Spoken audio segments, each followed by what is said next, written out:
It's called the Integrated Toll Module (ITM), and it expands on current vehicle-to-infrastructure technology currently available in select Audi vehicles.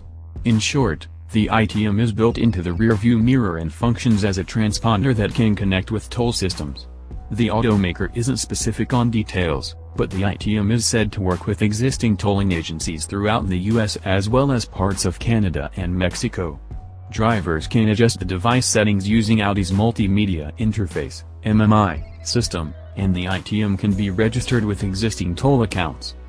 This device is the latest step in an automotive landscape that's becoming increasingly connected.